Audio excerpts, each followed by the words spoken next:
Hello, everyone. I'm going to give a few minutes. Happy Saturday to you. I hope you have had a wonderful Saturday.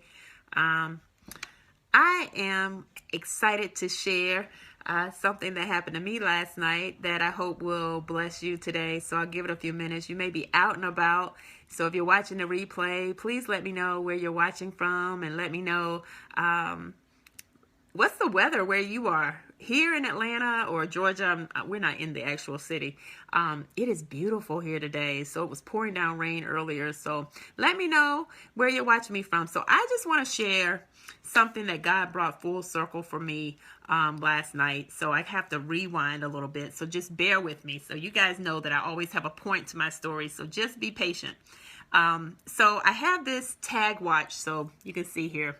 I actually bought this watch for my 40th birthday, and I got a tag because hey, oh, thanks for the hair. You know what, my hair is growing like crazy. So this is a braid out, twist out, I really don't know what it's called, but my hair is growing like crazy. This is my 4th month of no protective style and just wearing it naturally. So thank you. Thanks for that. So anyway, so and just the vitamins I've been taking, it's just growing like a weed. It's unreal.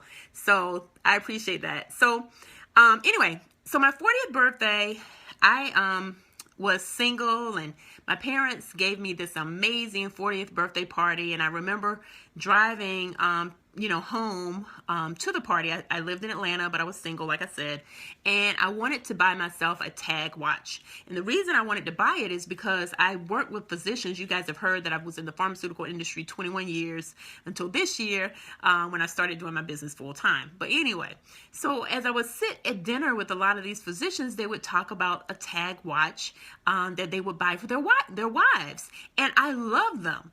And so for my birthday, I was like, okay, God, if you want me to do this thing single, I am going to get a tag. And so I bought it, and I promised myself that it was my example to go for the best. I remember Lisa Nichols saying that you are the best, you are the first example of the standard that's acceptable of how to treat yourself. She may have said it a different way, but basically I represented what the example was of what was acceptable and how I treated myself. And I remember when she first said it, it made me a little angry because I had been in relationships, and maybe you can relate, where the guys hadn't treated me that well. But she really convicted me with that, and I had to look at how was I treating myself. And the truth was I wasn't treating myself that well. So this watch was my step into coaching, and it was my symbol, my anchor, okay? So fast forward. The reason I'm sharing all this is because if you're in a season where you're not attracting the best, I want to really invite you to do the same thing that Lisa Nichols convicted me to do now 6 years ago, is to raise your standard.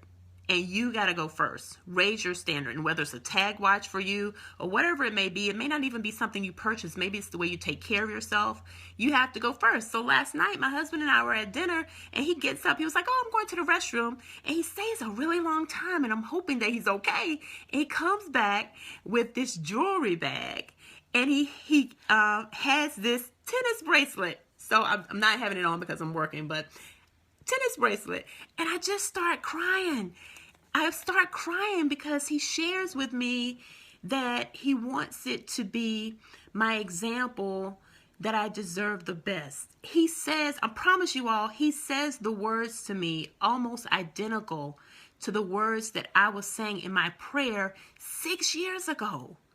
And I'm just crying because I'm like, oh my God, it's really true that the standard, once I went first, then that's what I attracted in my life. I never shared that prayer with my husband. I never even told him the history of this tag watch.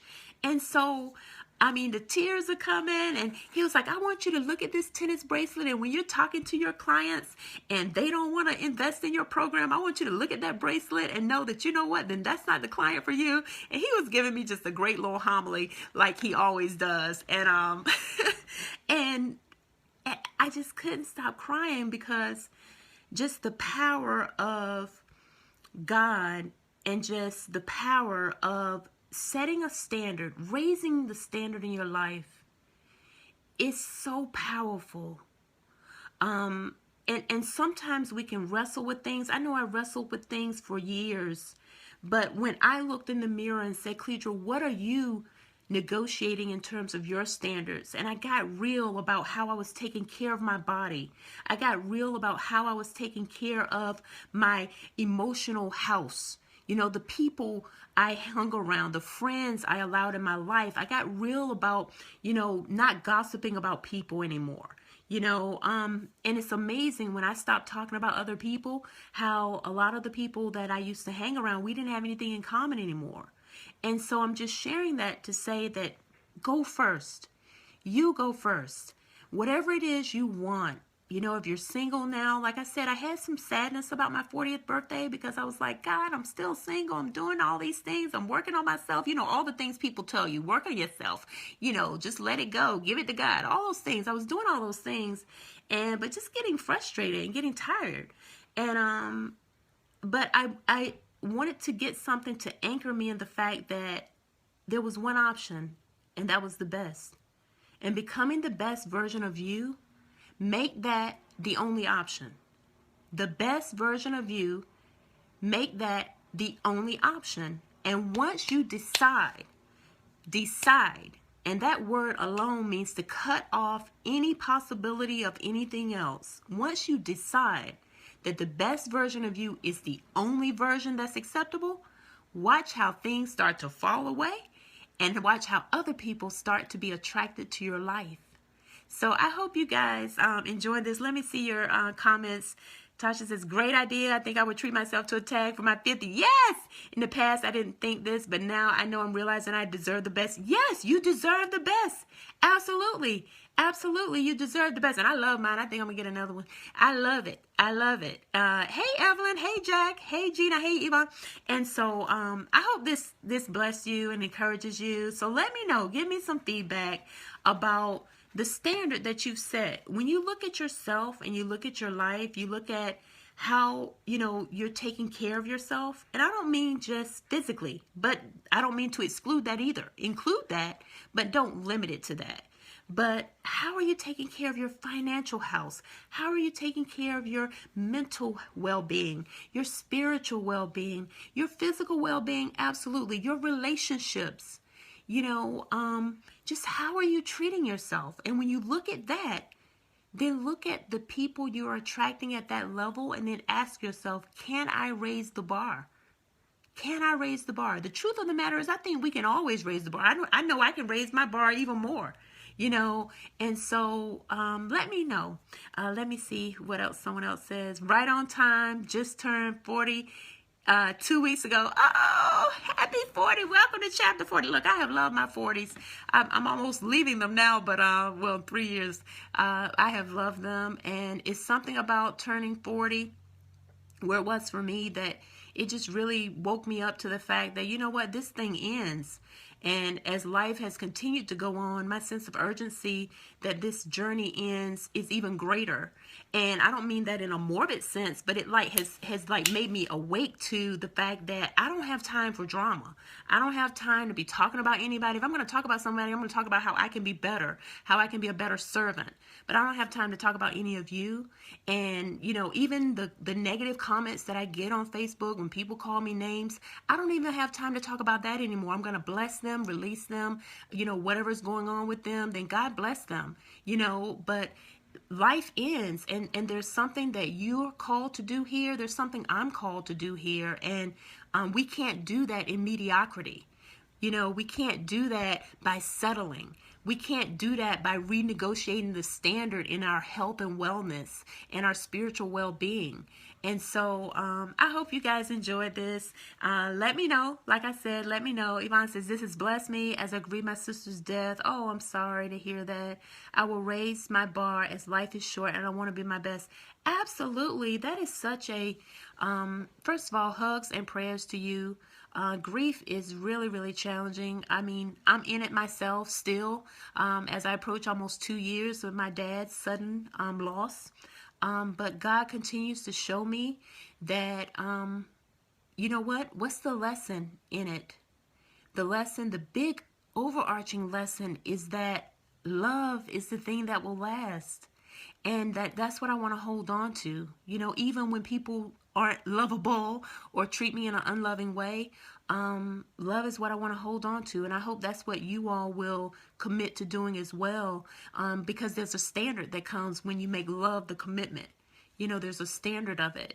You know, it's loving to take care of yourself. It's loving to be present for the people you care about. It's loving to step completely into your purpose and to step completely into all that God designed you to do. You know, it's not loving to be curled up, wallowing in pity. You know, Yvonne, I'll say that, you know, I pray often, God, show me how to carry my grief in a way that honors God and that honors my dad and that honors my life. It's not that I want to suppress it, but I do want to carry it in a way that is you know, it's honorable, it's respectful of the amazing gift of a father that I have. And so maybe that helps you with your sister. I hope so. Everyone's path is different. But I know that helps me, because I know that he would want me to have, my dad would want me to have an amazing life. You know, me smiling and being happy was something he would say, you happy, I'm happy. So I know that pressing my way through it is what he would want. So that's all. I said all of that to say that's a bar. That's a standard, right? That's a standard. So raise your standard, whether it's a tag watch, whatever it is, raise your standard on your life and watch how things will rise with you. Your finances, your health, your fitness, your outlook, everything will rise with you. So anyway, you guys have a wonderful day. I got to get ready for a 3 o'clock. And so again, give me feedback if you're watching this on playback. And thanks as always for watching. I appreciate each and every one of you. All of your comments, even the people who have rude comments. I appreciate everyone because you know what? It helps me to grow. All right. God bless and have a great afternoon. All right. Take care. Bye.